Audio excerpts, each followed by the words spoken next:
Imagine, if you will, a lone firefly winking in the vast cosmic darkness. Now imagine that single wink is brighter than 1 billion lighthouses combined. Since the year 2018, observers of the heavens have been captivated by just such a mysterious blue flash out in the cosmos. It represents one of the most luminous phenomena in the entire universe, an explosion so potent it makes a standard supernova look like a candle flame flickering in the far distance.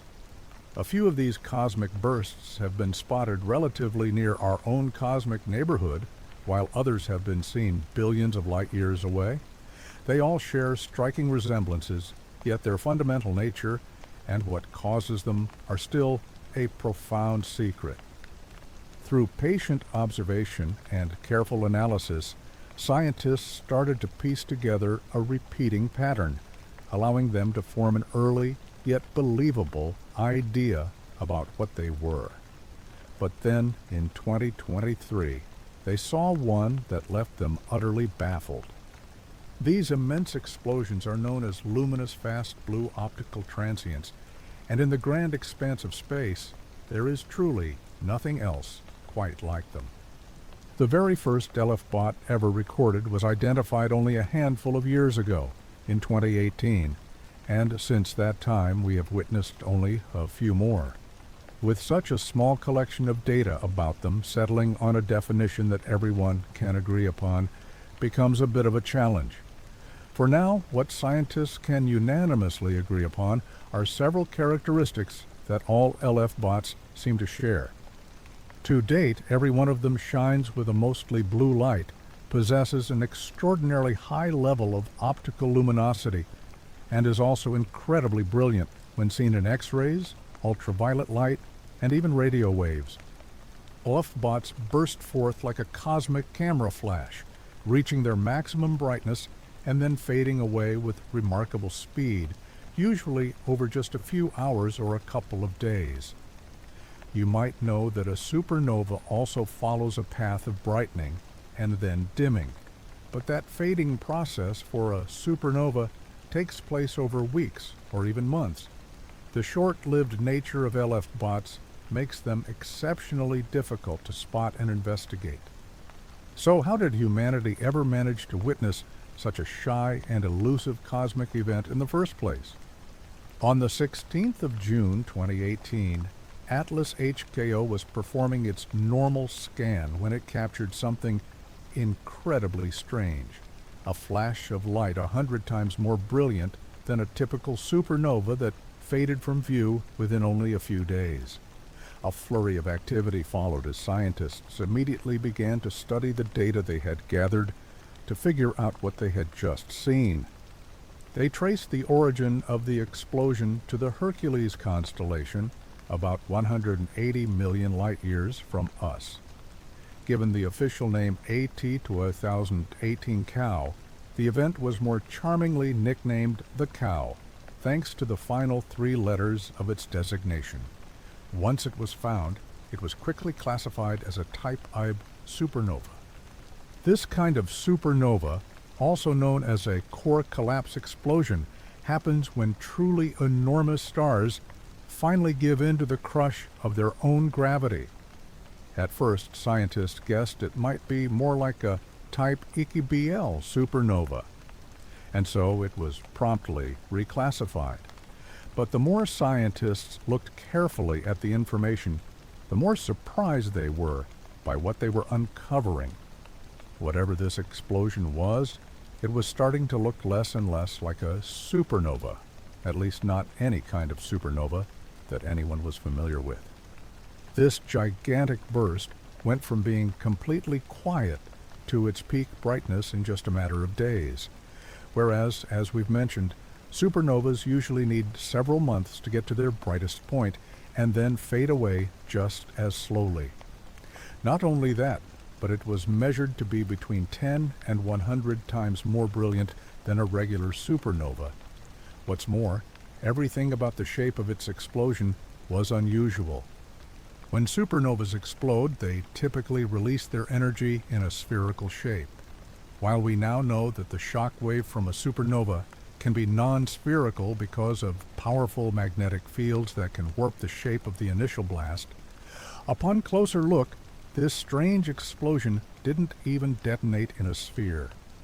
The researchers who saw it described it as the most non-spherical explosion ever recorded. It's incredibly difficult to make any firm conclusions when you only have one example of something. As the old saying goes, once is an anomaly, twice is a coincidence, and 3 times is a pattern. What the researchers really required was a bigger collection of examples, more of this specific kind of explosion, so they could compare what they saw and search for any patterns that might show up. Just a few months later, in September of 2018, the cosmic camera flashed again, and then a 3rd time in the year 2020. Keeping with the tradition of using animal nicknames based on the last 3 letters of their official names, the beginnings of an elf bot, Zodiac, started to take shape. The cow was now joined by the koala and the camel. Just like that, they had information from 3 separate LFBOT events, which meant they could finally begin their search for patterns. At first, this discovery reinforced the early idea that LF bots were just a peculiar kind of core collapse supernova. Let me explain a little more. The type of star that sets off a core collapse supernova is a massive star, one of the biggest kinds of stars we know of. As we understand it, the bigger a star is, the shorter its life is. This means that stars like these don't get a chance to travel very far before they meet their end. It would make perfect sense, then, for their supernovas to happen very close to the star cluster where they were born. And what part of a galaxy is famous for having these kinds of clusters? You guessed it, the spiral arms, exactly where all 3 of the LF bots had been observed. Much like the Atlas HKO in Hawaii, the Zwicky Transient Facility is a wide-view, ground-based camera that scans the entire northern sky every 2 days.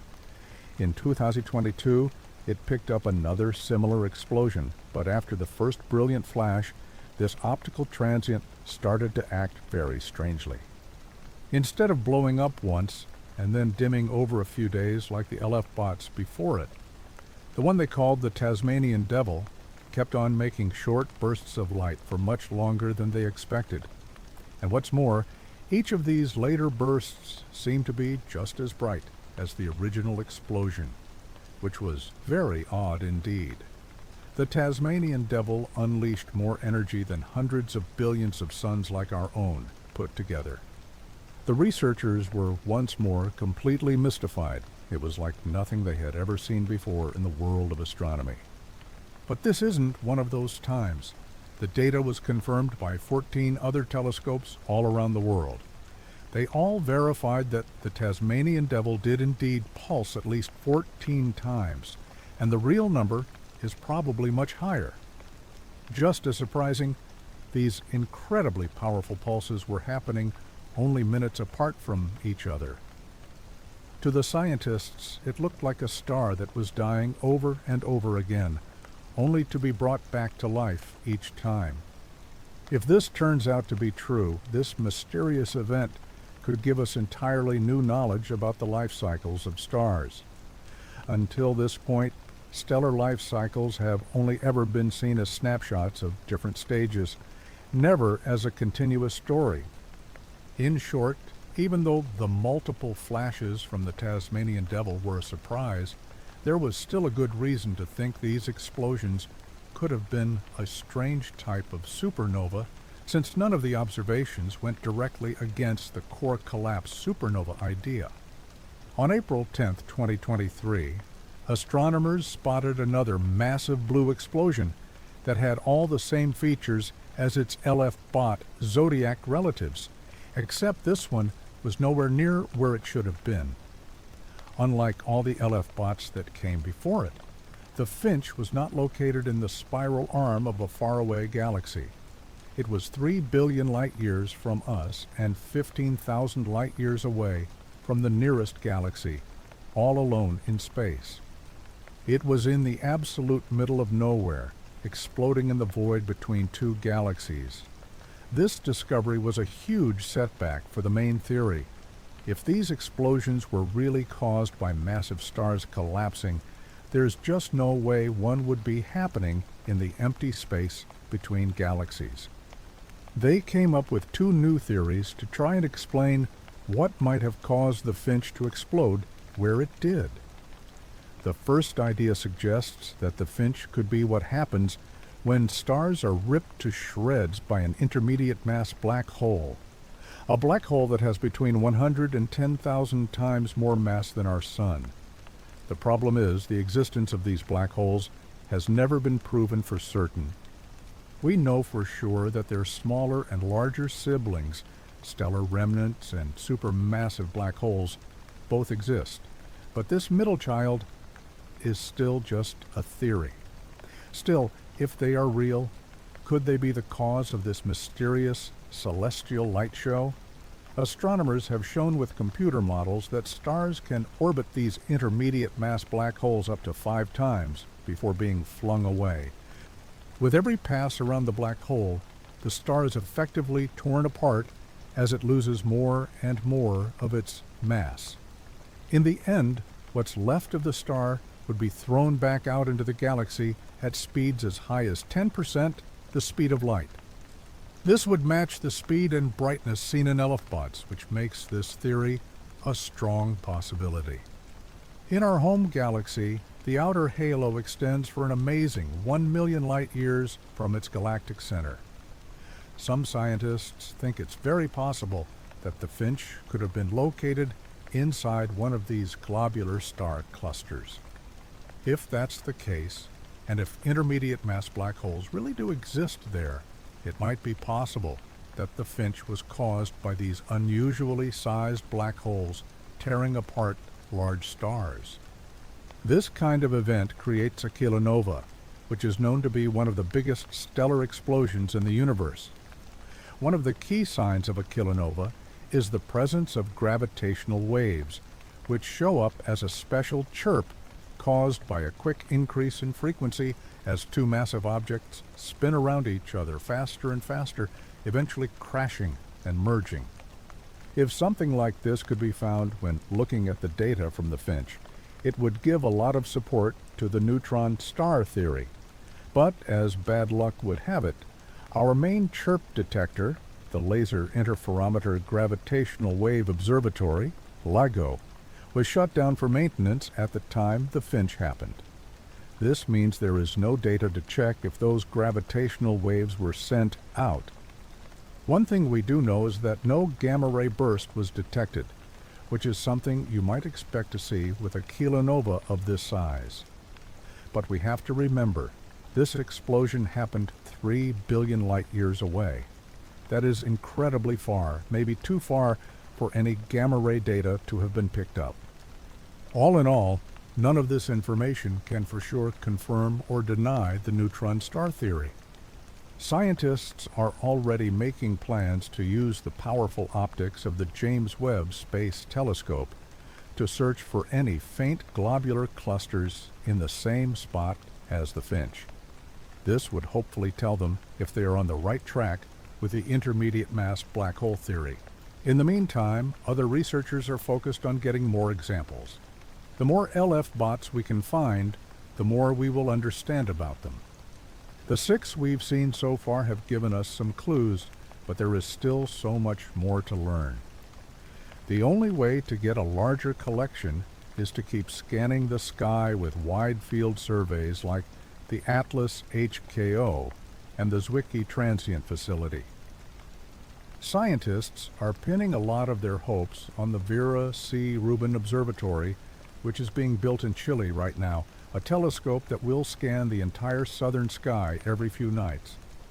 It is expected to be working by 2025 and will be able to capture 10 times more light than all the other facilities before it put together. Follow-up observations with the Hubble Space Telescope and telescopes on the ground will help to analyze more information, which could lead to even more breakthroughs. LF bots are a very new type of event that we still don't understand very well. The scientists themselves admit that the discovery of the finch has created more questions than it has answered. The more we discover about these brilliant blue explosions, the more they continue to amaze us. All that's left for us to do is what hundreds of generations of astronomers have done for centuries before us: point our telescopes toward the sky, watch, and wait. And yet, everything we think we know about particles, fields, and the quantum world seems to tell us that this seemingly huge amount of dark energy could have been, and by all statistical rights should have been, much, much larger. Decades before astronomers even had any real proof that dark energy existed, physicists were shocked to find that the most successful theories of the 20th century predicted a level of dark energy so powerful that stars and galaxies could never have formed, let alone life and people. So, how did the universe manage to avoid this fate? And how are we here to even ask these questions? One of the first things you might learn in a physics class is that gravity is a pulling force between two objects, and its strength depends on how much mass each of them has. Gravity is what keeps planets in their orbits around the sun. It holds stars together in the Milky Way, and it even pulls galaxies toward each other to create galaxy clusters and superclusters. But as we zoom out to a grander view, this gravitational pull starts to work in reverse, making galaxy clusters speed away from each other instead of pulling them closer. So, what is really going on here? Einstein showed that in this picture, gravity is no longer a force, but instead a warping of an object's natural path through a dynamic space-time. For example, when a planet orbits the sun, in Einstein's view, it is just following a straight path through a curved space. This means that what we see as a pushing force between galaxy clusters should really be thought of as an accelerated stretching of the space between them. But what could possibly be causing the expansion of space to speed up like this on the biggest scales of the universe? But Einstein showed that, besides mass, any kind of energy or pressure will also affect the way space-time behaves. Energy density is the amount of energy packed into a certain volume. How much pop, heat, zap, and movement there is in a given patch of space. In our universe, this has always been found to be a positive number. Pressure measures how much force spread over an area the things in that space exert, pushing out into the rest of the universe around it. Think of dust particles in space pushing against each other when they bump into each other in the vacuum. As you can guess, for objects that are so far apart, this pressure value is very close to zero on a cosmic scale.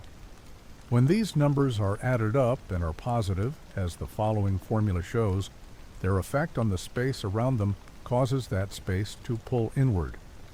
In essence, they create gravity by slowing down the stretching of space. In effect, you would end up with a volume of space filled with a kind of anti-gravity, a dark energy. It's a bit of a strange idea, as it's hard to picture anything that has truly negative pressure. After all, how can you have less than zero atoms in a patch of space? But atoms aren't the only things that can create pressure. Pressure is just a force applied over an area. Fields can also apply forces. Think of a magnetic field pulling a piece of iron toward a magnet, or two magnets pushing each other away. If dark energy were some kind of field that pushed away, not just other magnets, but everything, then this would match the way the universe is seen to behave. The vacuum itself has dark energy, and enough of it to slowly, very gently, push the universe apart. It's about 10 to 9 in SI units, which is a tiny, tiny number. This explains why we don't feel its effects here on Earth and only notice it on the massive cosmological scale of the universe. This is actually a very good thing, as it turns out, that if the number were much higher or lower than this, the conditions for us to exist would become very bad. Let me show you what I mean with a quick look at the history of the universe. Its density goes down over time because as the universe expands, the matter inside it gets diluted. Finally, this shows the density of radiation in the universe, which includes photons and other very light particles. The positive pressure of radiation makes it get diluted even faster than ordinary matter. But protons and neutrons very quickly join together to make the first atomic nuclei. In the very early universe, right after that, matter became the main form of energy. The universe cooled down enough for those nuclei to attract and hold on to electrons, making the first atoms of hydrogen and helium. These atoms were the basic building blocks of the very first stars, and these stars were pulled together by gravity to make the very first galaxies and clusters. It was only later that dark energy became the dominant force, starting the accelerated expansion of space and making it harder for larger structures to form. Think about what would have occurred if the pushing force of dark energy were stronger.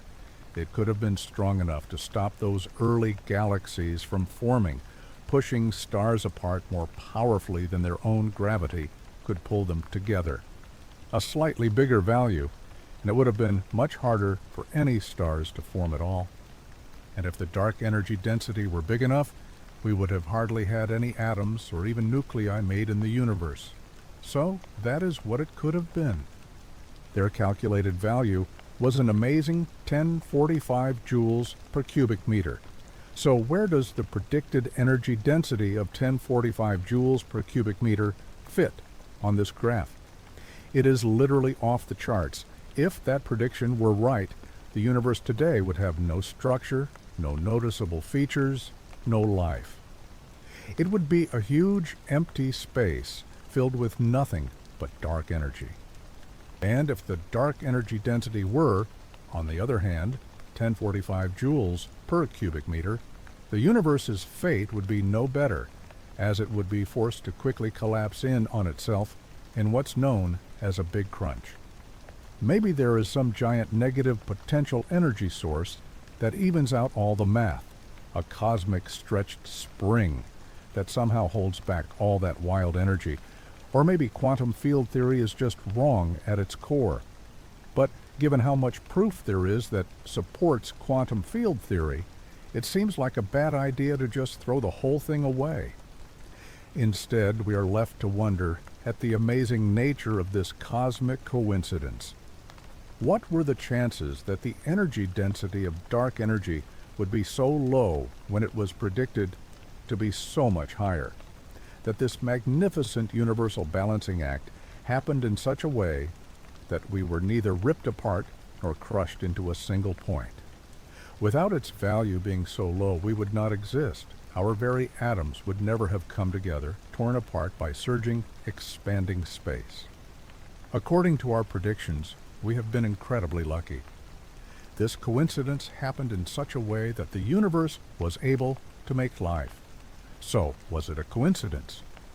There is a lot to talk about, too much to fit into the end of this discussion, and so, to do it justice, this topic will be explored more.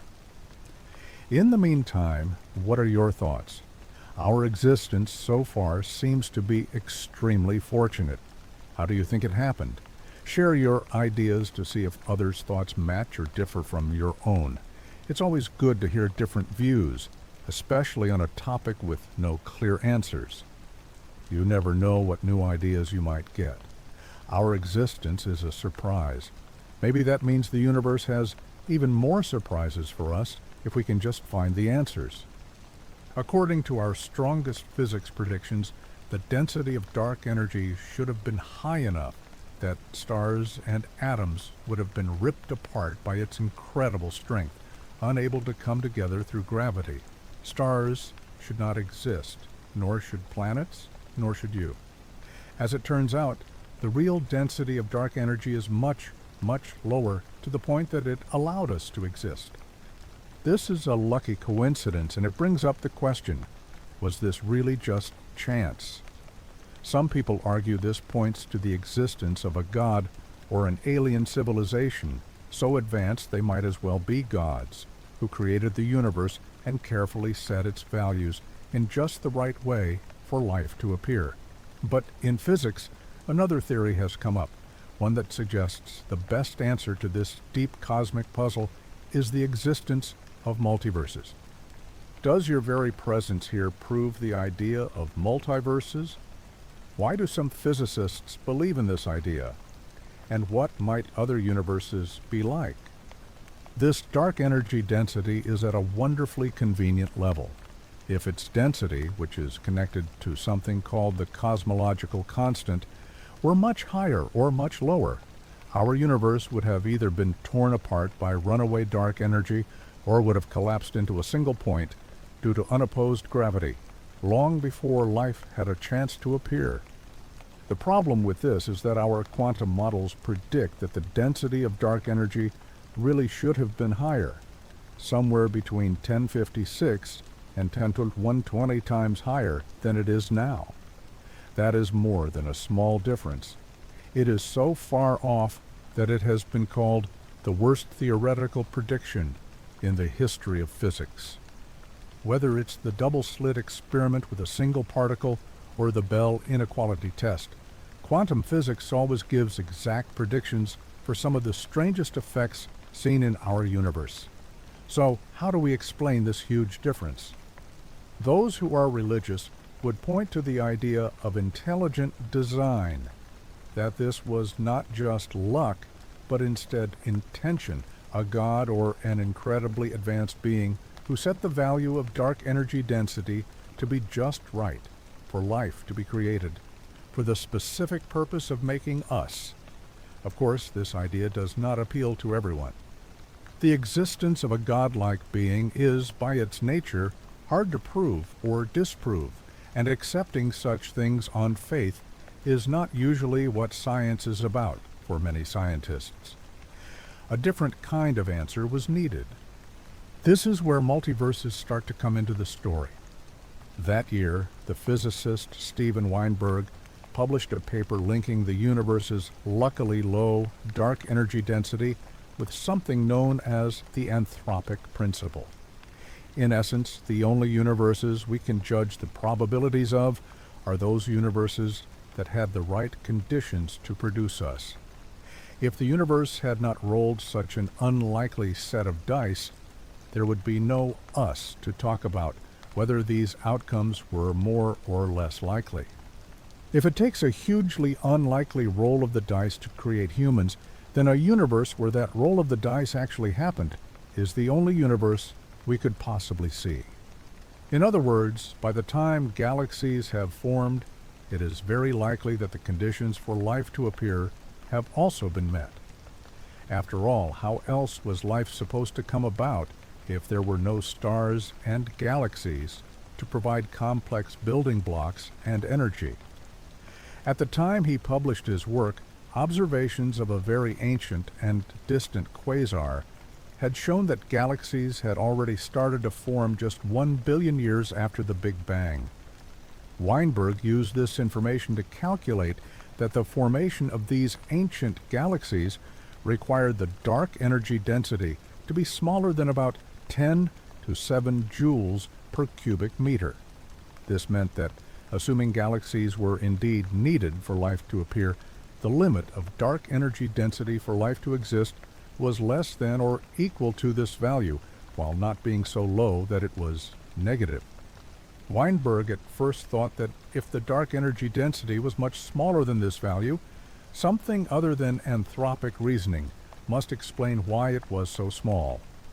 But as we now know, the actual dark energy density is closer to 10·9 joules per cubic meter, which is not too far from the limit of 10·7 calculated by Weinberg. In essence, life and dark energy density match up surprisingly well. Could the different contributions to the dark energy density have canceled each other out to a value that works with life just by chance? Probably not. Here is what would have needed to happen. Imagine creating three random real numbers between 1 and 1, adding them together, and hoping that the size of the sum is at most 0. 1. It sounds almost impossible. But what if we had more than one try? What if we could create those numbers over and over until we got lucky? It might take something like 1056 tries, but with enough time, the unlikely cancellation of three randomly created numbers will become a certainty.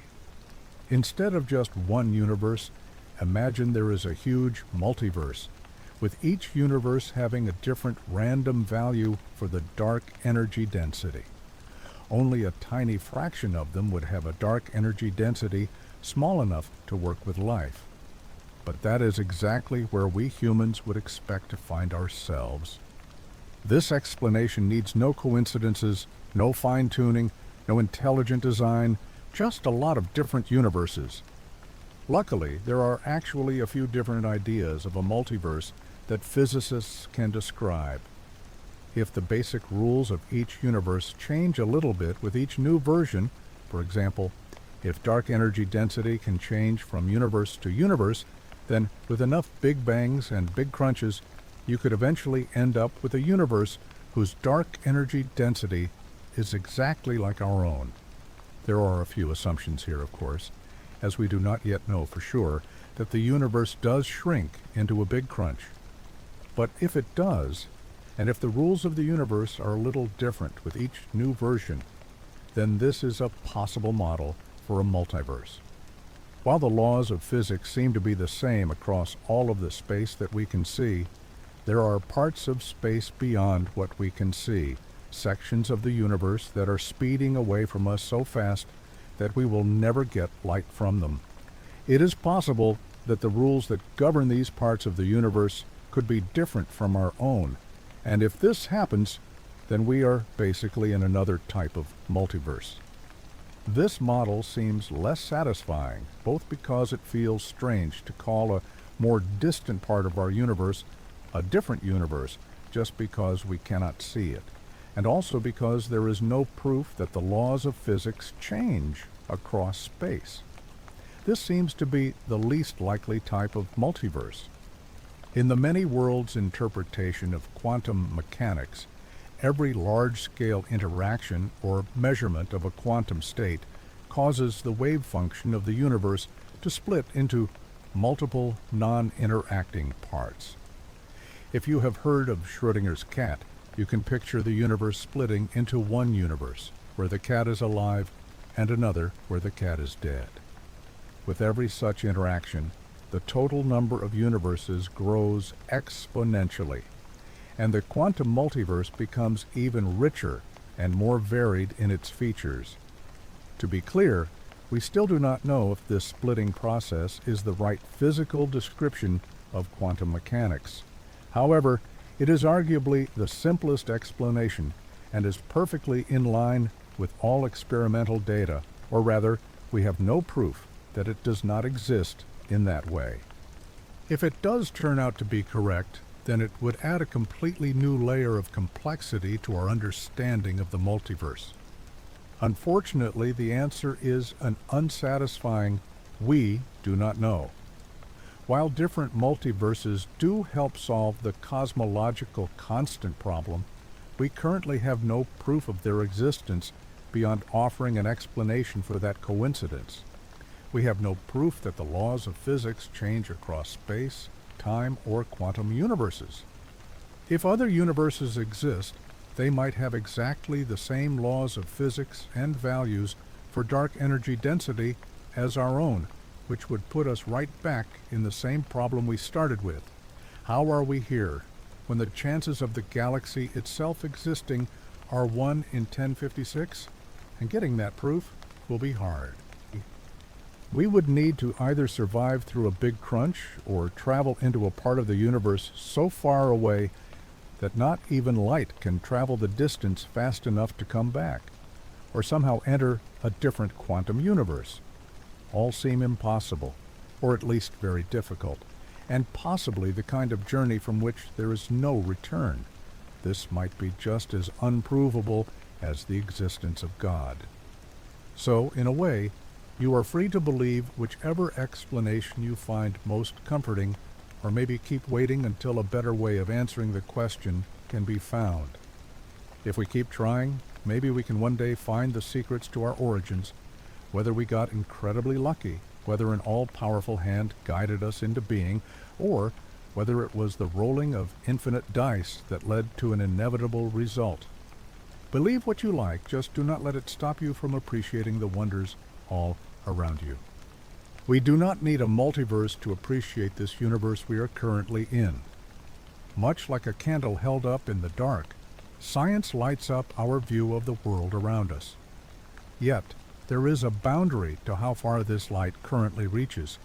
Even now, when it feels like so much of the world and the universe can be explained, there is still darkness, unanswered questions, and, more worryingly, confusing results that chip away at our confidence in what we think we know. There are experiments that seem to suggest that light is tricking us and call into question the very fabric of reality. Are we real? Is time a straight line? Maybe not. But are you ready for the comforting blanket of understanding to be pulled away, and for the strangeness at the edges of our knowledge to be brought into the light? If so, then a few experiments are waiting for you. Sure, it may seem simple enough traveling across the universe, carrying energy from one place to another.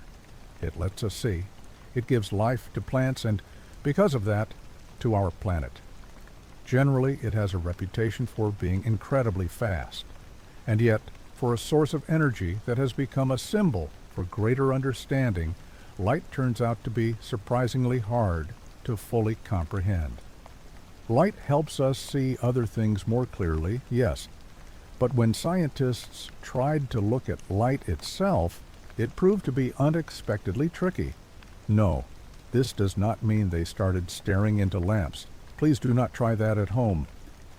But experiments over the last 200 years or so have shown, without a doubt, that what light seems to be and what light is are, in fact, two different things. But to understand this, let's start with the basics. He set up a light source and aimed its beam through two skinny slits onto a screen. Young saw that instead of making two clear bands of light on the other side of the slits, a strange, striped pattern started to appear. This was recognized as an interference pattern and gave solid proof that light had been traveling as a wave. Why? Let's talk about waves for a little bit.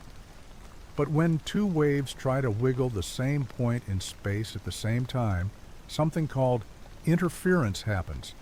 Picture a bathtub with a rubber duck floating on the water. Two waves get to the duck at the same time. One wave tries to lift the duck up at the exact same moment the other wave tries to push it down. What happens? As long as the waves are the same size and are perfectly out of sync, they will cancel each other out, and the duck would stay still. This is called destructive interference. On the other hand, if both waves try to lift the duck up at the same time, the duck would be lifted twice as high. This is known as constructive interference. Because waves tend to spread out in a circle, two waves that are close to each other will start to both constructively and destructively interfere with each other. Look at two waves in water. These faint lines are places where the waves are canceling each other out.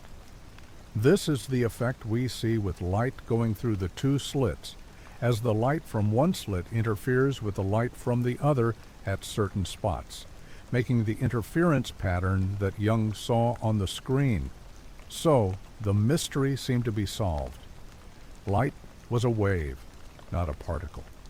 Scientists around this time had become puzzled by something called the photoelectric effect. It was found that when light was shone onto a metal surface, particles that looked like electrons were being knocked out of it.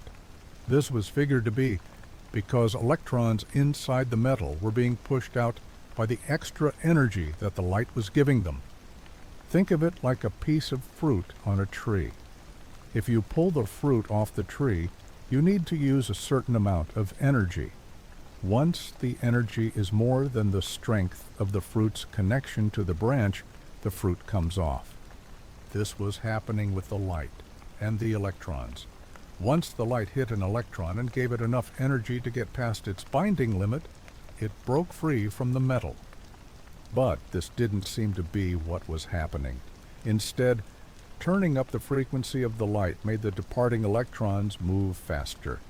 The brightness of the light had no effect at all on the speed of the departing electrons, but it did change the number of electrons being sent out. It was a confusing puzzle. So sending more of these packets by increasing the frequency was the only way to increase the energy given to the electrons. He called these packets photons, and later won a Nobel Prize for his amazing work. Light, it seemed, was more like a particle again, or maybe both a wave and a particle at the same time. Of course, even this is not the full story. To be truthful, we are not completely sure about the full story even today. Instead, we have more results that don't seem to agree with each other. So the double-slit experiment was done again, this time with only one photon being sent through the slit onto a detector on the other side.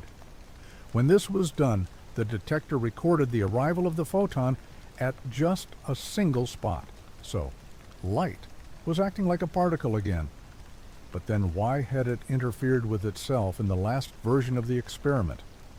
They sent many photons through, one by one, and marked the results on the detector. And this is where the result became truly strange. Once again, the detector started to record the photons arriving at single spots, one at a time. But in a baffling way, the arriving photons started to make a pattern. It was the interference pattern, the very proof that light acted like a wave. But strangely enough, this was only happening when a single photon was going through at a time. Somehow, the single photon, which was leaving the emitter like a particle and arriving at its destination as a particle, was apparently, in some way we can't explain, traveling through both slits at the same time, enough to then interfere with itself on the other side, like a wave. If light were just a particle, then when it passed through the slits, you would not see this pattern. You would only see two separate blobs of light, one for particles that went through one slit, and one for particles that went through the other.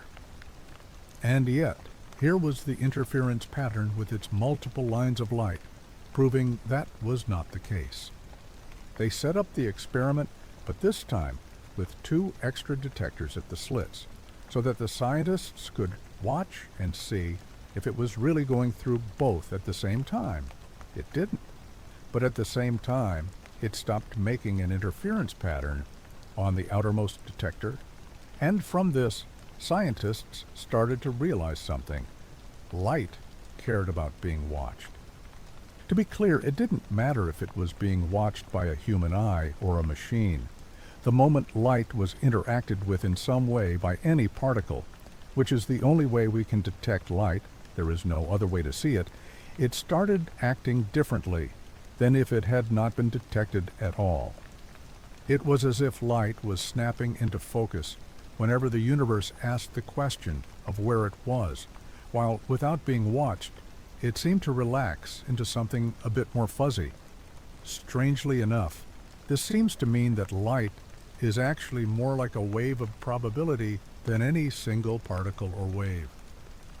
Whenever it was asked where it was, it confidently gave a clear answer. It was at this exact spot on the detector. It was not at any other spot. But with no one checking on it, light seems to be traveling in all directions at once, following certain probabilities.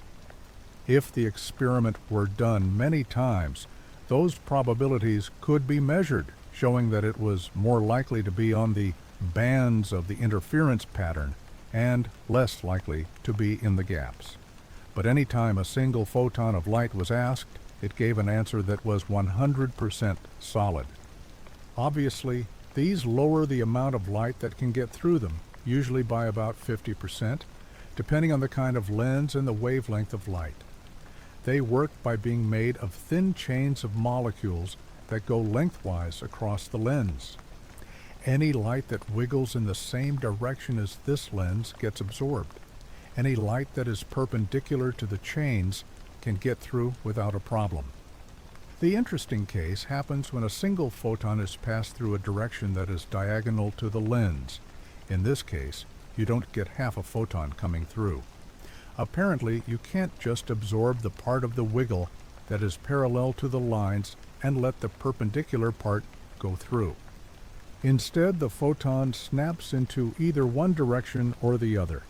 It is either completely absorbed or passes through completely, but now with a new perpendicular polarization to match what it would have needed to have to pass through easily. When a second lens is put behind the first, the light can be completely blocked as long as the two polarizations are perpendicular to each other. Let's say we turn the second lens 90 degrees compared to the first. Any light that manages to get through the first lens has a 0% chance of getting through the second, like trying to fit a letter through a chain-link fence. As a result, we see only blackness. But add a third lens and put it at a 45-degree angle between the other two, and strangely, light starts to get through all three lenses again. This may seem to go against intuition. How does adding more blockages increase the amount of light that gets through them? But this result actually rules out the possibility that the light has a fixed direction. It must be snapping into focus at each new lens, rolling a quantum dice each time to decide if it was in the right direction all along or not. If it gets through the first lens, a 50% chance, it only did so because it was oriented perfectly perpendicular to the lens's polarization, which means once it gets to the second, it is coming at it from a polarization that is diagonal. So, once again, there is a 50-50 chance that it makes it through. It rolls a quantum dice again, and once more has a 50-50 chance of going on. If it gets past this hurdle, then it again snaps to the new direction, as if it were that new direction all along, which it obviously was not, which means that now it is polarized diagonally compared to the third lens, meaning that it now has a final 50% chance of passing through. Of course, some photons don't successfully get through all three of these probabilistic challenges. Only about 12.5% of them make it. But that is more than 0%, which was the result before when only two lenses were there. Light prefers to act in separate amounts. It is quantum. It seems to snap to a separate value when it's watched, and honestly, we don't really understand why. If you think about a wave, there is no built-in reason why you couldn't just have half a wave. You could have it again and again an infinite number of times, and still get a mathematically logical answer. And yet it seems that at a low enough quantum scale, you can't have light beyond a certain point. You can't have half a photon, or even 1.5 photons. And if you try to do so, the photon instead snaps to one or the other nearest whole number based on probabilities, but only when it is asked. Otherwise, it is quite happy to exist probabilistically, interfering with itself like a wave as it moves, before suddenly giving a clear answer when later asked about its exact location. What is really happening here? This is still a topic of ongoing theoretical work. The closest comparison we have to it is something known as harmonics, where on a bounded string, only a certain number of waves can exist. On a guitar string, you can have one wave, or two or more, but never a number that is not a whole number. It seems that light works in a similar way. Maybe something is constraining the beginning and end of the path light travels, although what this might be and what makes it work remain unknown for now. But at its core, maybe the most amazing part of all this is that it is not just about light. Although we have focused on light acting like a wave, and probabilistically, all particles of matter show the same behavior. Light is just another form of energy, and energy and matter are connected. Particles of matter, atoms, and even complex molecules have been shown to have wavelengths. Electrons are just as quantifiable and just as ruled by probabilities as photons are. We are apparently all driven by probability if you scale things down small enough. So, what is everything really made of? What makes up energy and matter that causes it to act in the way it does? What is happening under the hood of reality? Why does the universe act differently when watched compared to when not? And what does it mean to think that even you are, on some level, probabilistic? What all this means is anyone's guess. The person who figures it out will be the Einstein of our time. But for now, all we can say is that when it comes to reality, it seems the universe is playing dice. You and the world around you might be far less certain than you once believed. So ends our first journey into experiments showing the strangeness of light. Take a moment to breathe. Let your brain have a chance to untangle itself, because from here on, things only get weirder. If there is one thing that has become clear about light, it is that for unthinking energy, light seems to love to confuse us. As just shown, scientists argued over whether it was a particle or a wave because it kept showing features of both, seemingly unable to make up its mind. Strangely, it acts one way when you are watching it, but a different way when you are not. But at least its speed is consistent. Light travels at the speed of light, no matter your frame of reference. That one thing stays the same. I am sorry to tell you, however, that the constant speed of light might not be entirely true either, and the next few experiments we will look at will prove it. Light might travel slower than physics would predict in some situations, and no, this is not just talking about light slowing down in denser things like glass, although that was the first part of this discussion. We have an explanation for that.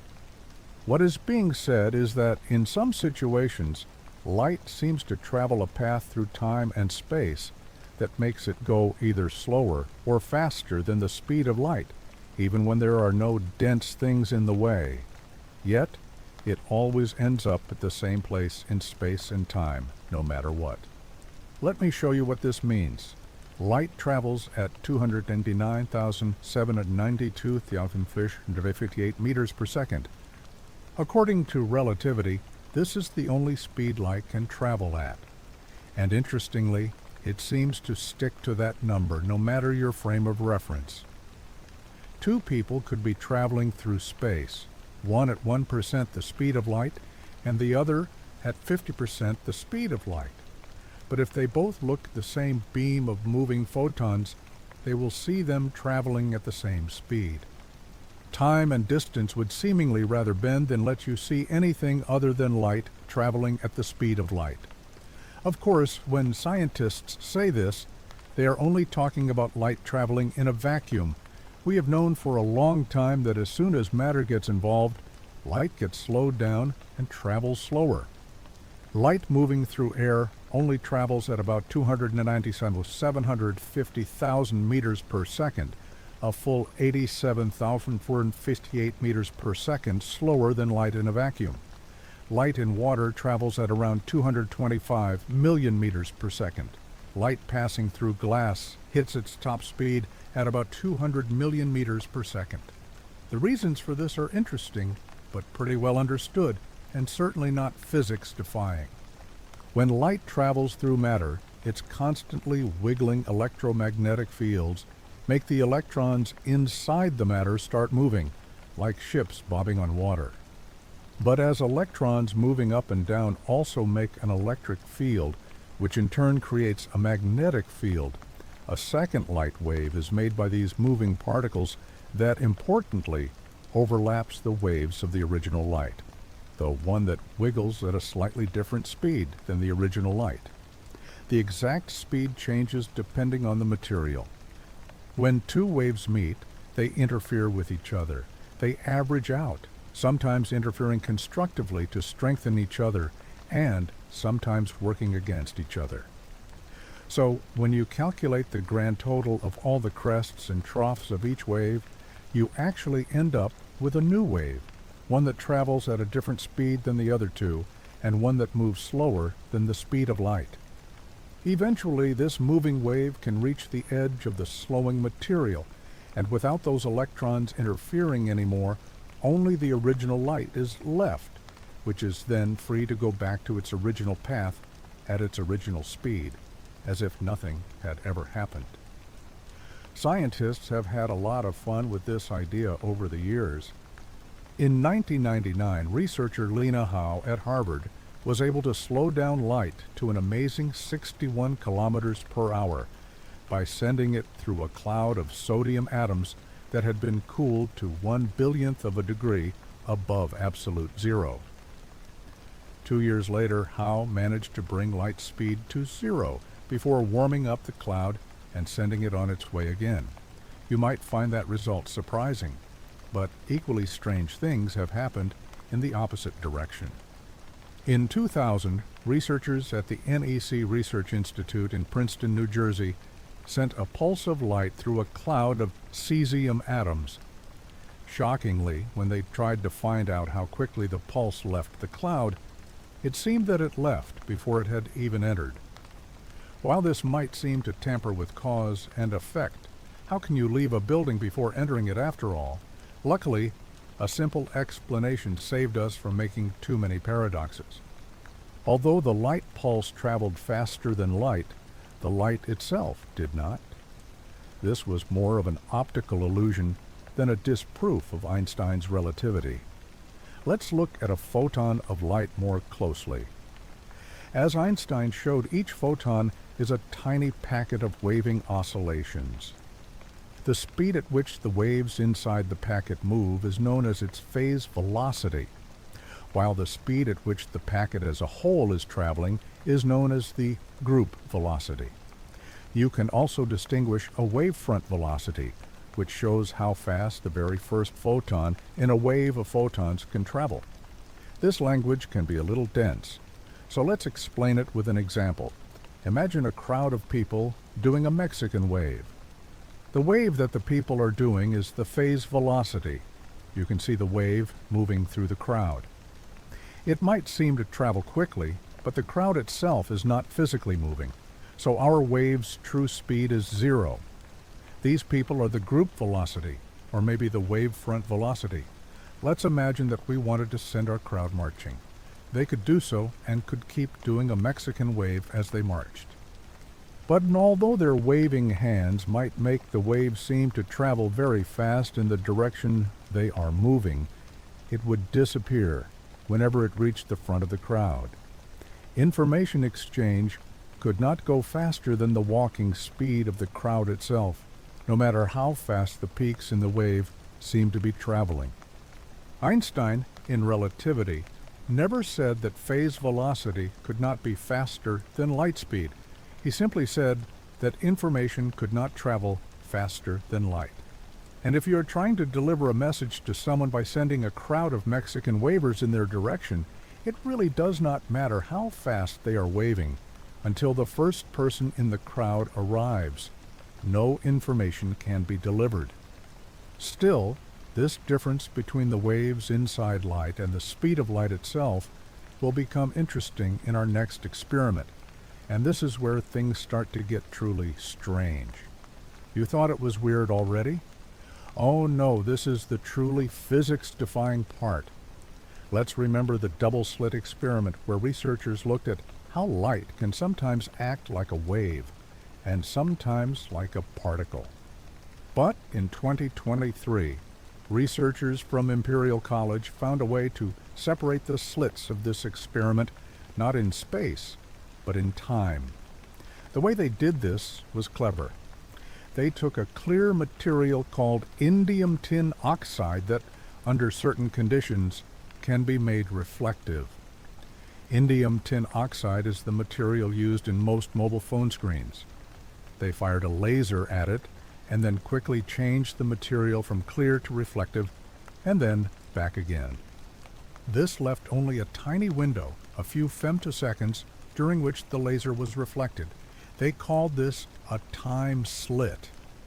They recorded what the laser looked like after it had been reflected and found that its frequency had spread out a little bit in the process, but other than that, nothing too unusual had happened. The strange part was what happened when they sent two laser pulses through these time slits, one after the other. The position of the emitter, the mirror, and the receiver stayed the same. The only difference was the time the lasers passed through. Oddly enough, when two went through, an interference pattern appeared. This was not an interference pattern in the same way as with the regular 3D space double-slit experiment. Instead, this was an interference pattern that had changed the laser's frequency. Certain frequencies of light inside the laser faded out exactly in line with the way brightness faded out in the regular version of the double-slit experiment. To picture why this might be happening, let's draw this experiment in terms of time. The time-slit experiment can be shown similarly to the double-slit experiment, except we will need to picture the change in the experiment over time. To do that, let's make a 4D graph where space is along the x-axis and time is along the y-axis. This is simple enough to do, it just looks like this. The photon leaves the emitter to the left, hits the time slit, is reflected, and arrives at the receiver. This is drawn as a continuous line to make later explanations simpler, but the idea works just as well either way. Later, a second photon is released from the emitter. It reflects and arrives at the receiver at a slightly later time, shown by its higher position further into the future on our time graph. If light acted normally, traveling at the speed it was supposed to, this would be all of it. Instead, light is interfering with itself. This means that it must be traveling along a path that takes it through the other slit as well as its own. This is the only way that light could make the pattern that was seen, and just like in the double-slit experiment, it is likely happening on the other side of the slits as well. As for why it is frequency and not brightness that is being changed here, think about the results of what you might see if light did indeed arrive at a different angle like this. Photons arrive in small packets of waves, as we've said before. Now, look at what happens if the angle at which those waves arrive is changed. Here's how it might normally look. A black timeline has been added here, and every time the receiver detects a new peak in the wave has been highlighted. Here's what happens when the direction of the wave's arrival is changed. Suddenly the peaks are arriving much more often. The frequency of a wave over time is very closely connected to the color of light we see. Lower frequency light is redder in color, while increasing the frequency shifts light's color toward blue. So this color change makes sense. What is less logical is what is happening with the paths this light is taking through time. Remember, the straight lines we started with represent the 299,792,458 meters per second that we see light traveling. So what can be said about the photons that are traveling along these paths? For some parts of their journey, they are traveling slower than the speed of light, taking more time to get to a destination that is the same distance away. And yet, for other parts of their journey, they are traveling faster than cause and effect should allow. From their point of view, they are traveling backward in time. As a reminder, these two emitters on the left are in fact the same emitter, just at different points in time, as are the receivers on the right. It is a mind-bending result, and yet, according to the findings of this experiment done by a research team at Imperial College in London, this is exactly what is happening. The implications of this are shocking. Light always travels the path of least time, the route that lets it get to its destination along the path closest to 299,692,458 meters per second, the fastest anything in the universe can apparently go. And yet it seems, in its efforts to find the exact path, light is testing the waters, sending out feelers that check to see if other paths, and seemingly other paths through time itself, might offer a better solution. These feelers are interfering with photons that travel alongside it, but also with photons that travel slightly ahead or behind it in time.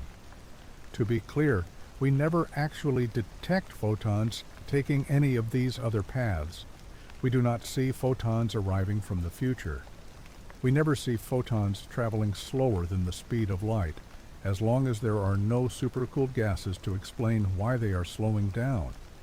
And yet, for interference patterns to happen to at least some extent, light must be trying other routes through time. Maybe it is like lightning, trying many different directions to find the best path to its destination before finding the one that works and collapsing down that path in one huge burst, all other feelers disappearing and collapsing. Or maybe some other thing is at play. Who can say? For now, all we know is that light has once again shown that it follows no one's rules, at least not rules that we can figure out. Again, now might be a good time to pause and think. This experiment we just saw hints that not everything in the physics world moves through time in the way we might expect. Light might be playing a little fast and loose with the straight-line nature of reality. We are comfortable with cause and effect, with the idea of things happening one after another, and past events affecting future events rather than the other way around. This last experiment could be seen as throwing a wrench into that idea, but sadly, for our aching minds, it is not the only experiment to do so. Okay, break time is over. Can information travel backwards in time? It's the kind of thing that would be incredibly useful if it were true. You could tell your past self not to eat that burrito that didn't agree with you, or you could share the winning lottery numbers. But it just doesn't happen. The resulting paradoxes alone would make the whole idea seem silly. In our universe, time always seems to flow in one direction, forward. The idea of traveling backward in time, or even just talking to your past self, seems so bizarre that it can't possibly be true. So why is it that on the quantum level, information seems to be doing exactly this? Stop, you might be saying. You have already shown that the solid universe around us might be nothing more than probability waves, and that light has some strange quality that makes it interfere with other light in its past and its future. But this, surely, it is impossible for information to travel backwards in time. I understand the feeling. It goes against all intuition, and by all accounts, it does not seem possible. In previous talks, it has been mentioned that objects would need infinite energy to even speed up enough to reach the speed of light. So how could something travel so fast as to reverse the usual direction of time and arrive at a destination not just instantly, but before it left? Not even light can do that, and it is the fastest thing we know of. Well, this rule about causality's speed limit seems to apply mostly to the large-scale universe, and by large scale, I mean everything much bigger than an atom. But on the quantum level, time might be following different rules, or at least the speed of causality seems to come with some big caveats. And to show this idea, we need to look at the work of a man named John Stuart Bell and quantum entangled particles. I should apologize in advance for what is about to be done to your understanding of causality. Okay, but what exactly are quantum entangled particles? In quantum physics, it is possible to collide two particles in a way that links them together, so that by measuring one particle, you learn something about the other. For instance, if you know that the particles at first had a total of 0 momentum, and you find out the momentum of one of the newly quantumly entangled particles, you automatically know that the momentum of the other particle will be the exact opposite, making sure the total stays 0. In effect, by measuring one particle, you can learn information about the other. This principle also applies to other particle properties like position, polarization, or spin. On the surface, there is nothing particularly strange about this. It's no different from meeting a friend and talking about evening plans. We agree to go out, and we agree that I will pay for the evening and my friend will not. Then, no matter how far we go on our night out, or even if we separate at some point, I know I will be paying, and my friend will know he will not. This is how Einstein thought it worked. Only it turns out that Einstein was wrong, because as it happens, my friend and I did not talk in advance about who would be paying, and most strangely of all, we still both agree with each other 100% of the time, no matter how far apart we are. This is the strange part of quantum entanglement and quantum physics in general. We tend to think of particles as having fixed properties. However, our second-to-last mind-bending experiment shows that particles only show properties when those properties are detected. Yes, it is like the double-slit experiment again, only that one focused on a photon's position. It seems that particles are also a bit fuzzy about their properties, instead, relying only on probabilities as defined by a quantum wave equation. This goes against intuitive understanding. Watching a thing should not be what gives it properties, right? Well, if a tree falls in the woods, does it make a sound? According to quantum physics, not necessarily. Let's talk about the Bell experiment. The math for this is quite complex, but stay with me. It is worth the journey. The experiment was first thought up by John Stuart Bell, who wanted to find out if particles truly had secret properties that they carried around with them, known as hidden variables, or if they were genuinely making some of it up on the spot. He noticed an interesting mathematical fact about the spin of particles. Before going further, it should be said that quantum spin is not the same as normal spin. Misleadingly, quantum spin actually defines whether a particle is influenced, pushed, or pulled by a magnetic field. The name is not crucial, but it is important to note that these particles are not actually rotating and therefore can have different spin values in almost any given direction. Now, let's take two quantum entangled particles and let's say that they have been set up so that their spin adds up to a total of 0 between them. This means that if one particle were to be pulled by a field, the other would be pushed by it by an equal amount along that direction, with the understanding that this gives no information about their spin in other directions.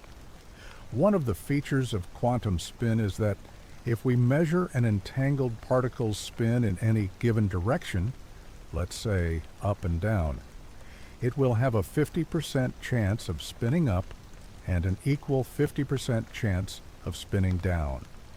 But remember, once the other entangled particle is measured, it will have a 100% chance of spinning in the opposite direction to the first particle.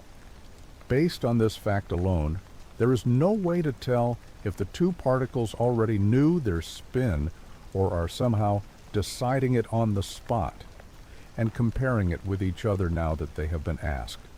But Bell saw a clever phenomenon by asking a smart question. If two quantum entangled particles were measured from two randomly chosen directions, what are the chances that their spin for different directions would match? Now, let's define that at any given time. If a particle is spinning towards its detector, its spin is up, and any time it is spinning away from a detector, its spin is down. What are the chances that both particles would be spinning up or down when tested, and what are the chances that they would be different? Let's make this official with a small experiment. Here, we have two entangled particles with three detectors reading their spin in different directions.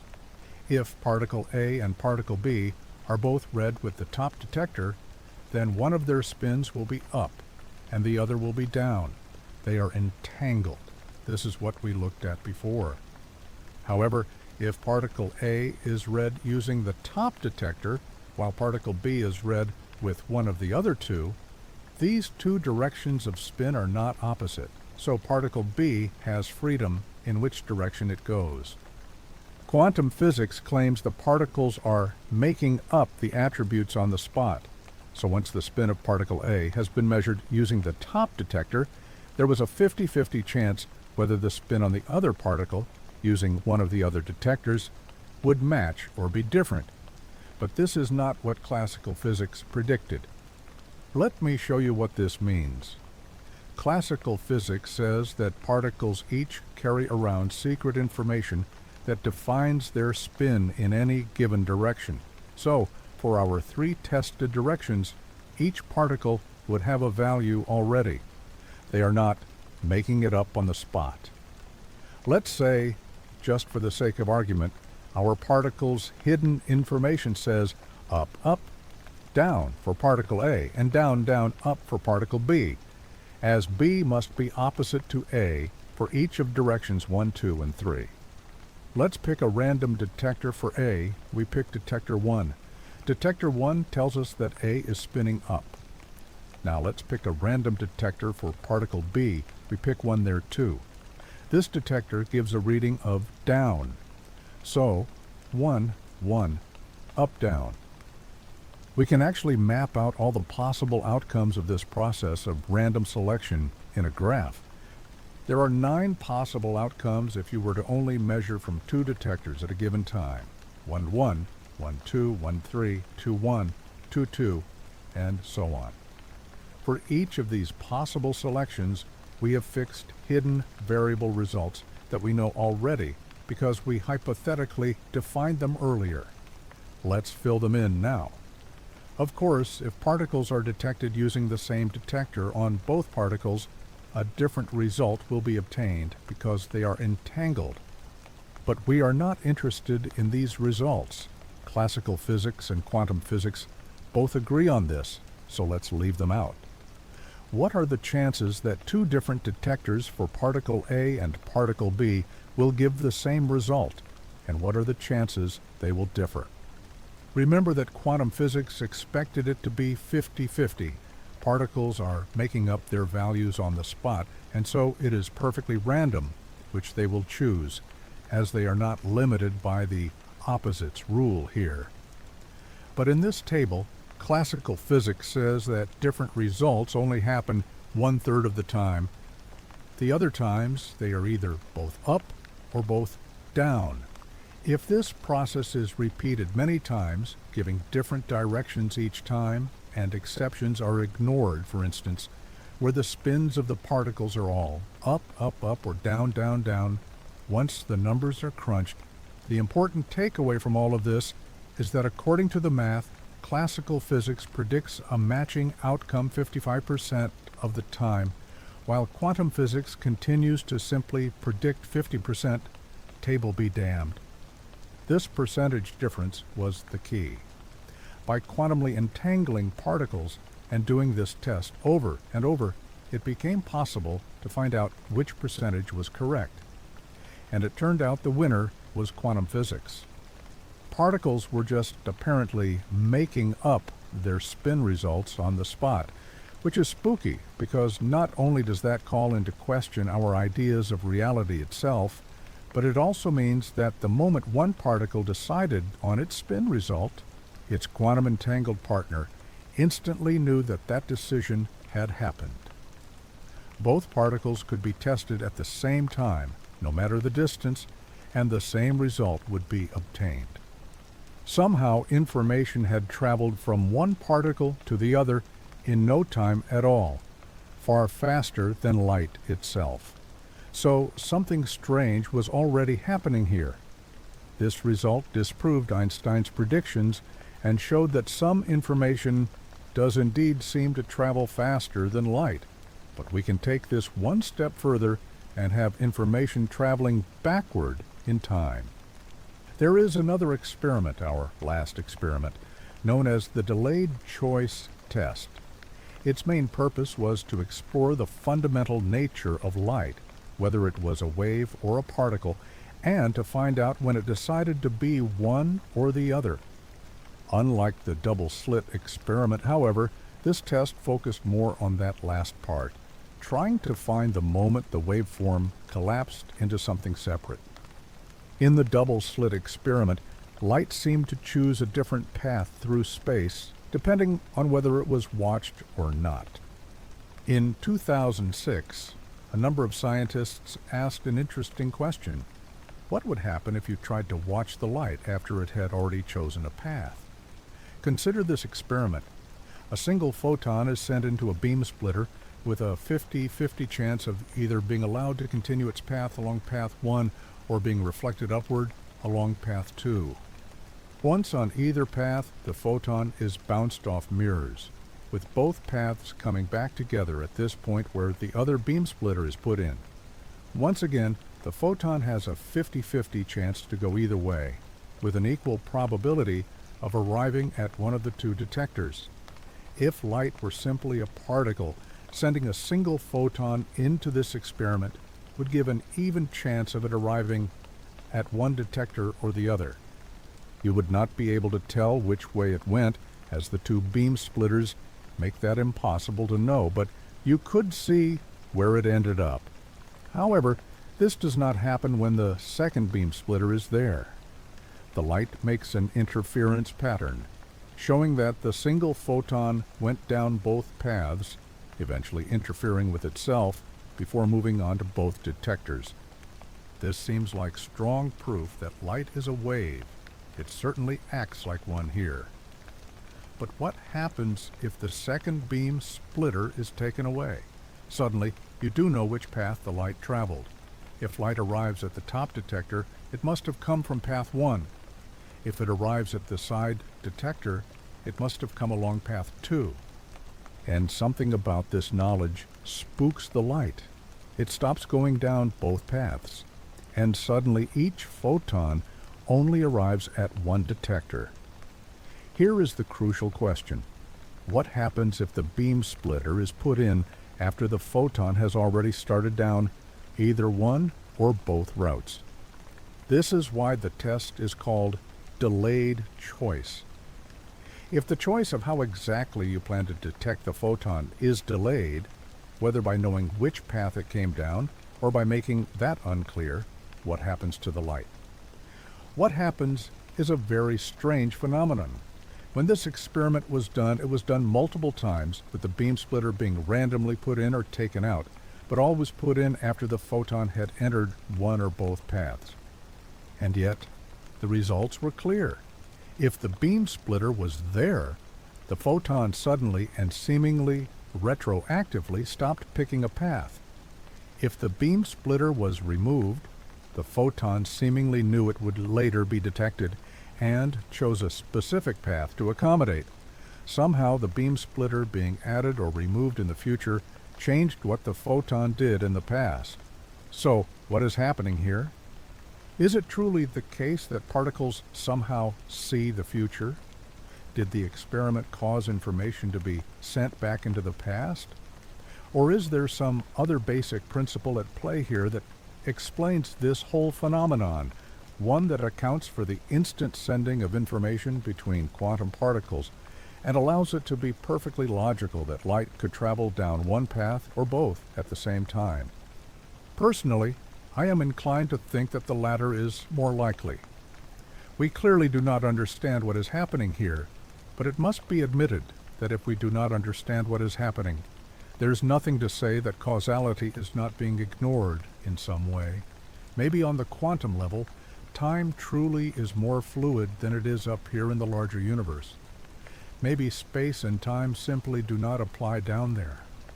And maybe one day, someone will be able to come up with a theory that allows all these strange phenomena to finally make some sense.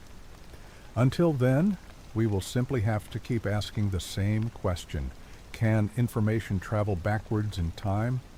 Until then, we will just have to all agree on one thing. Quantum physics is strange. Coincidences are not always coincidences. Picture for a moment a game of pool.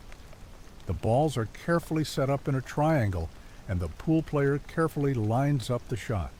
He strikes, the balls scatter, but then, against all odds, they all start falling into the same hole in the same corner of the table. What would you think if you saw such a thing? In that moment, are you likely to think it was a statistical fluke or maybe some amazing skill on the part of the player? Or are you more likely to start looking under the table to make sure no one has messed with one of the legs? Some things in the universe are so unlikely that they really should never happen. Now, think about our solar system and imagine a large mass screaming into it, a mass big enough and at just the right angle for its gravity to knock one of our planets out of its orbit and scatter that helpless planet into the space between stars, much like the balls on the pool table, but on a much, much bigger scale. What are the chances that that mass would knock out not just one planet, but two, and that those two planets would go off in the same direction at the same speed, enough that once in interstellar space, they would start orbiting each other? The chances are astronomical, but I guess it is technically possible. And so, it is not a complete surprise that the James Webb Space Telescope has found an example of exactly this happening in the Orion Nebula. In the space between stars, two planets are orbiting each other. Each of them has a mass similar to that of the planet Jupiter, so scientists call them Jupiter mass binary objects, or jumbos for short. But the Webb telescope did not find just one case of jumbos. It found 40, which is almost 1/10 of all the wandering planets that Webb saw in Orion. That is not just unlikely, that is downright suspicious. So much so that it is time to start looking at the legs of the universe to see what is really happening. Join us as we look into jumbos and try to find clues to explain what might have caused such objects to happen with such surprising frequency in Orion. One thing scientists all agree on is that our current models for how stars and planets form are certainly not complete, but the exact way they are wrong is yet to be discovered. Jumbos were first seen by the James Webb Space Telescope in October 2023, when it aimed its powerful high-resolution instruments at the Orion Nebula. It is possible that jumbos exist in other places as well, but they have so far gone unseen, probably because their relatively small size makes them very hard to spot unless you use techniques like gravitational microlensing, which is, in itself, a very random way of finding new planets. Gravitational microlensing, watching the momentary increase in a star's brightness because of the relativistic effects of an object passing in front of it, bending more of its light toward you, is an event so unlikely that Einstein thought we would never actually see it happening in nature, even though he theorized its existence. While technology has gotten to the point where we can actually use gravitational microlensing as a way of spotting new planets, mostly by developing wide-angle telescopes, you still need a jumbo to pass in front of a star before it can be seen. It is not surprising that relying on such randomness has allowed a lot of planets to slip under the radar. We needed a powerful telescope like the Webb to get a proper view of jumbos. But when we did find them, they were a complete surprise, one that no one in the scientific community had expected. The jumbos seen by the Webb telescope are relatively young, only 1 million years old, compared to our own Earth's 4.5 billion years. But the most peculiar thing about them is how they orbit. Instead of orbiting peacefully around a nearby star or drifting through the vastness of space like most rogue planets we have found before, jumbos orbit each other. They are binaries, gently caught in each other's gravitational pull at a distance of around 200 astronomical units, or 200 times the distance between the Earth and the Sun. Frankly, this is baffling. Binaries are not completely unheard of in our galaxy. In fact, they are quite common. About 1/3 of all stars in the Milky Way are binary or higher order systems, which means it is quite natural for orbiting bodies to take on this arrangement. However, the smaller the size of the star, the less often this tends to happen. 75% of massive stars are binaries, while 50% of stars the size of our Sun are. For smaller stars, this number drops to 25%, and for objects smaller than a brown dwarf, which are not big enough to ignite into full stars at all and are only around 15 to 75 times the size of Jupiter, it really should never happen. Jumbos ought to be impossible. There should be no reason for their frequency to suddenly jump to roughly 1 in 10. And yet that is what the Webb telescope saw when it surveyed the space inside the Orion Nebula. Astronomers were thrilled to spot 540 different planetary mass objects much smaller than brown dwarfs, and of these, 9% were orbiting each other in these binary pairs. 2 were even seen circling in a triplet, which is truly pushing the limits of probability. 9% is an astonishing number at this scale of mass. As soon as scientists realized jumbos were this common, they immediately knew that our models for how planets form could not be right, as there are only 2 explanations for where jumbos could come from.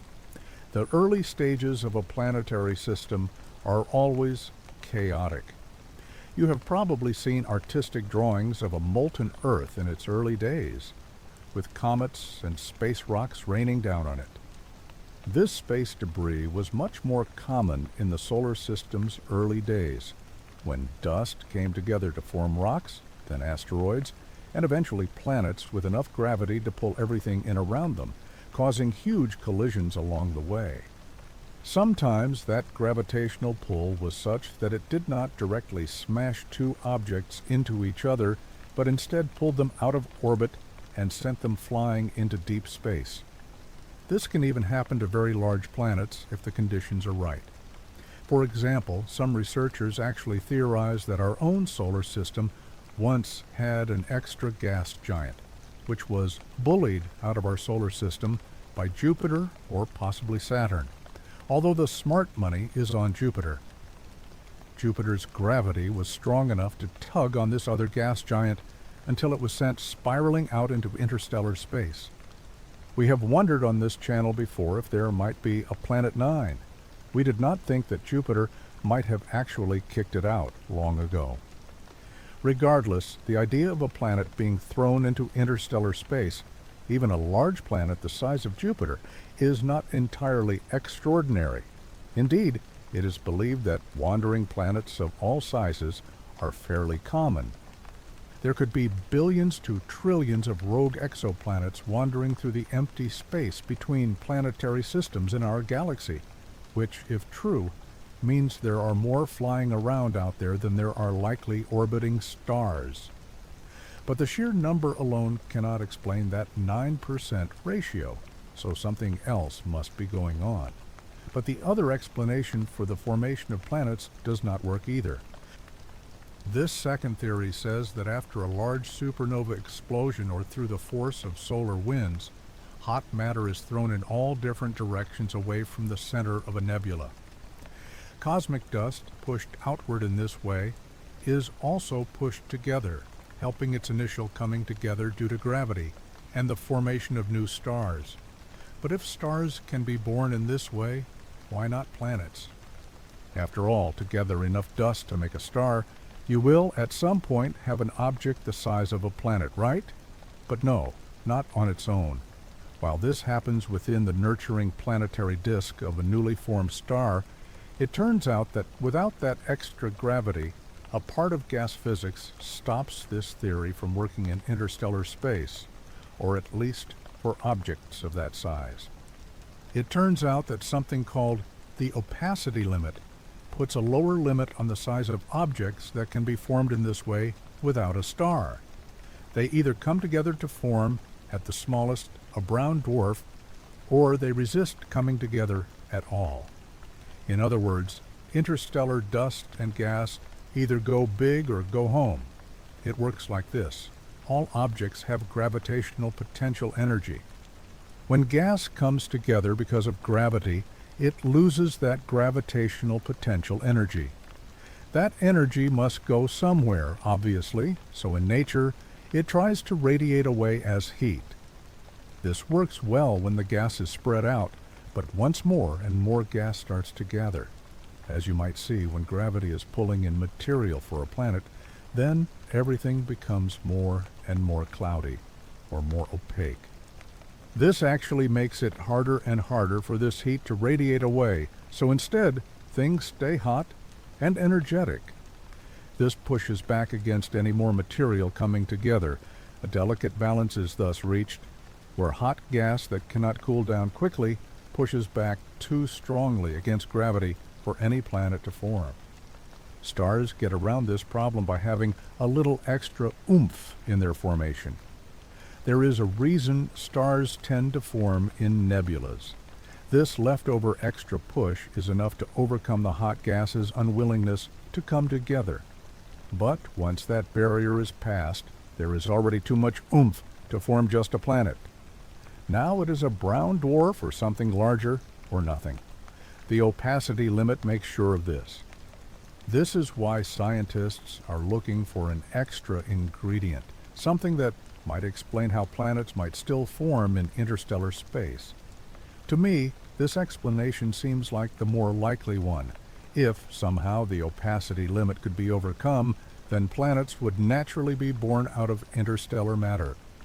If two Jupiter masses formed close enough to each other, they would slowly drift together and could quite naturally enter orbits around each other, with no star needed. Nothing about this relies on unlikely probabilities, as the first pool table-leg planet scenario asks you to believe. There could even be planets smaller than Jupiter masses out there doing the same thing, two Earth-sized objects, or even smaller, just too tiny to be caught by the Webb's camera. But maybe an older theory can give an answer. In 2001, long before we had any idea that jumbos might exist, a researcher named Alan P. Boss published a paper in the Astrophysical Journal about the way objects slightly smaller than the mass of Jupiter could form from interstellar matter, as long as magnetic fields are active in the formation process. In effect, this process would throw out the newly formed planetary mass from the growing cloud that was about to become a brown dwarf, allowing the rest of the cloud to continue on its path toward collapse and stardom, while keeping the smaller planet safe.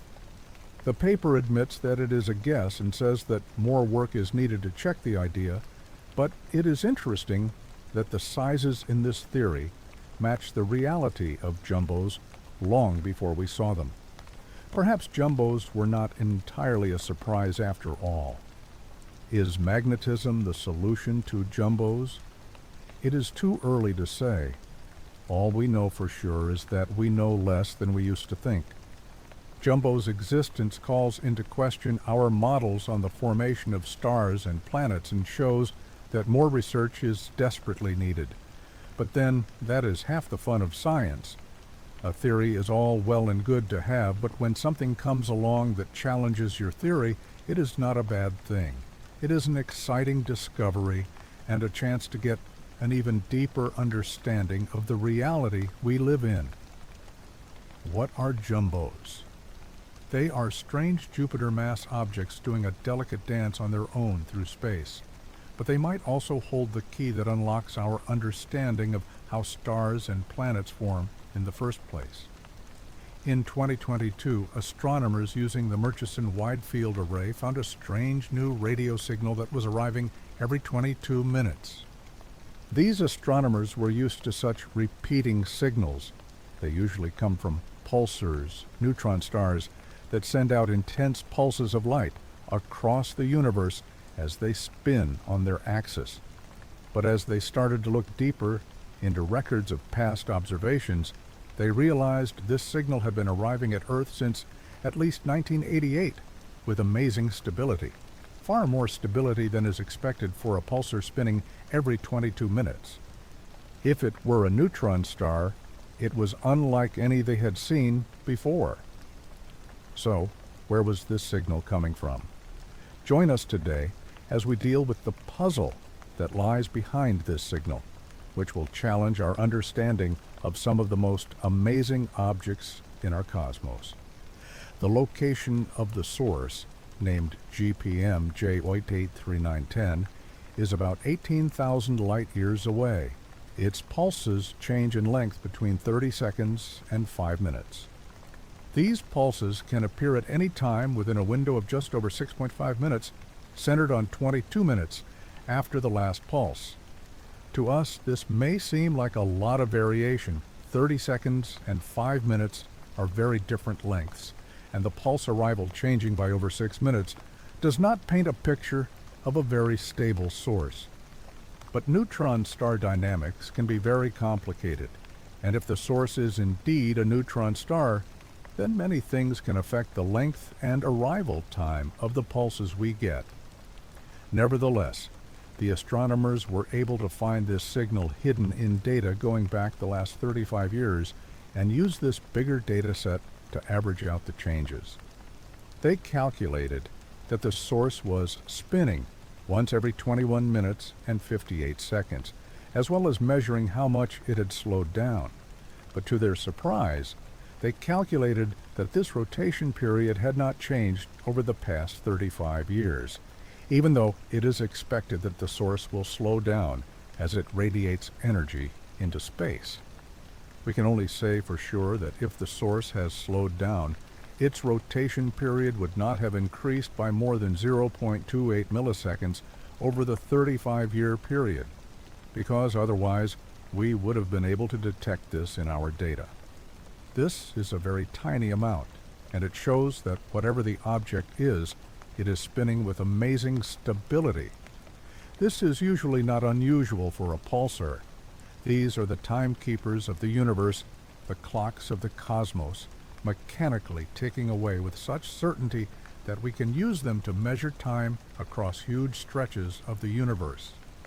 However, this level of stability is strange for a pulsar that is spinning so slowly. To understand what makes it odd, we need to go over how pulsars work and what makes them slow down over time. Pulsars are neutron stars, the leftover cores of dead supergiant stars, which, except for black holes, are the densest objects in the universe. Planets like our own are made of atoms which are over 99.999% empty space because of the huge distance between the electrons and the incredibly dense nucleus they are orbiting. But imagine an entire star made purely of the neutrons found in the nucleus. No electrons, no protons, no empty space.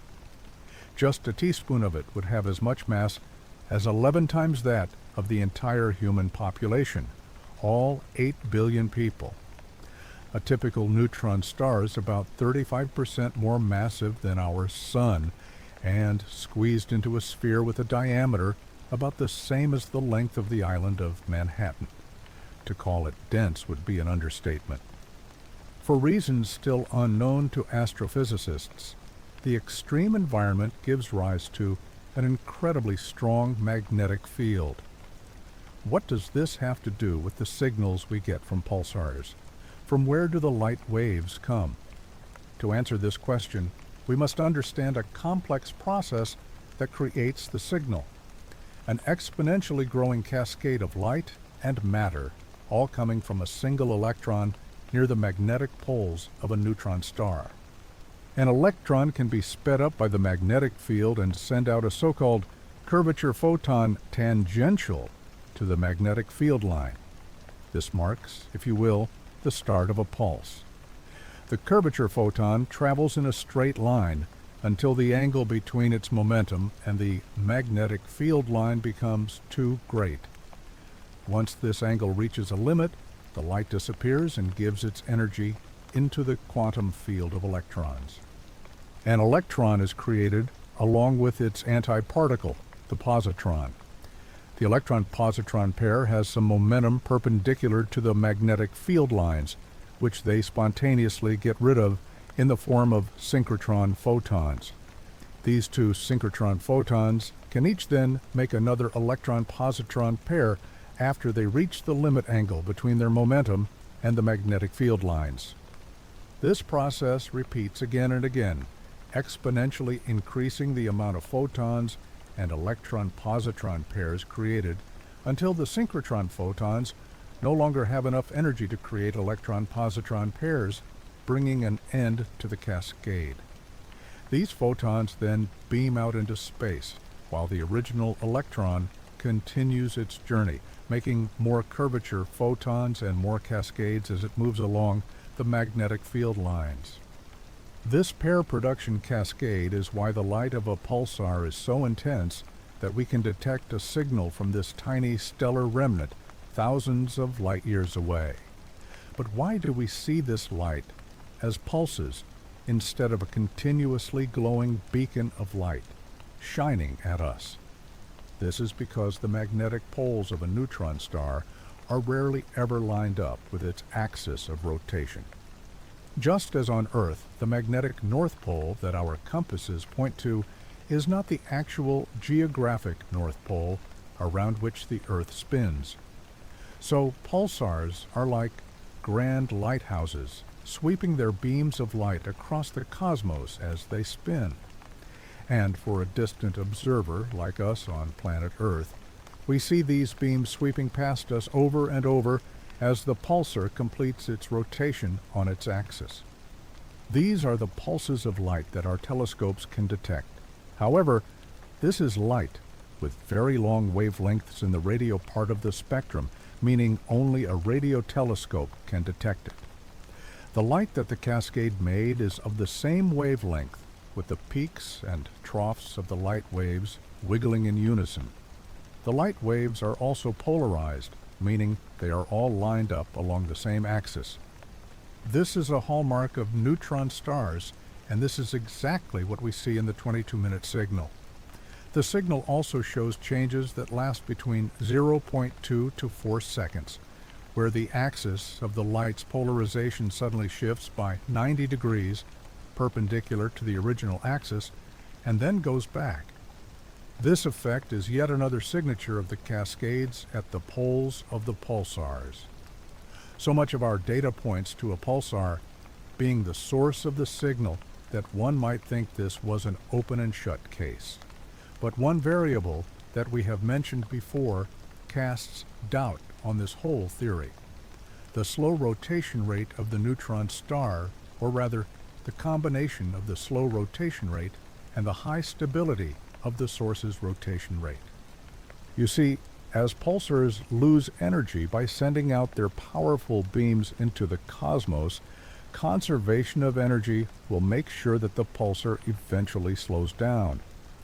Ultimately, the pulsar will slow down so much that it can no longer power the pair production cascades and the light emission starts to stop. The pulsar has entered the so-called Death Valley. We see that our signal is even below the lowest line marking the Death Valley, which means that if it were a pulsar, it should be well and truly switched off. And yet, we are detecting it. Look at the cluster of other known neutron stars on this graph. They usually spin between 10 times a second to once every second. In comparison, our signal has a spin rate of once every 1,013 seconds, over 1,000 times slower than the typical pulsar. This would be acceptable if it were also slowing down quickly, which means moving this data point upward on this graph.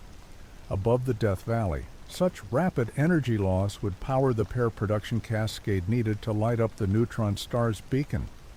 Yet the neutron star is mind-bogglingly stable, and its detectability makes no sense. Magnetars are known to have starquakes, huge events that release the tension in the upper crust of a neutron star. These stresses are made by the magnetar's strong magnetic fields, as well as the slowing down of the magnetar's rotation. A rapidly spinning magnetar will bulge in the middle because of the centrifugal force, distorting the star from a perfect sphere. As the magnetar slows down, its outer layers must change to a new balance and lose some of their bulge. the crust snaps into a new position, causing magnetic fields to temporarily realign and powering the release of energy as light that we can detect on Earth. The most powerful starquake detected, that of SGR 180620 in 2004, released so much energy that if it had happened as far away as 10 light years from Earth, it would have caused a massive extinction event. If something is capable of lighting up the beacon of a dead pulsar, it would be this. So, could GPM J183910 be a magnetar that has had a starquake? Have we solved the mystery of the 22-minute signal? It seems not. We expect these starquakes to also send out light in the X-ray part of the spectrum, yet no X-rays can be detected from the position of the source, about 18,000 light-years away. It also would not be logical for a magnetar outburst to last for 3 decades. A starquake is a temporary event, and the energy disappears within a few years at most. It is simply incomprehensible that this signal would have existed for 35 years if it were indeed a magnetar. Once again, the unique properties of our signal stop it from being a neutron star, even an unusually powerful one that has had a special event such as a starquake.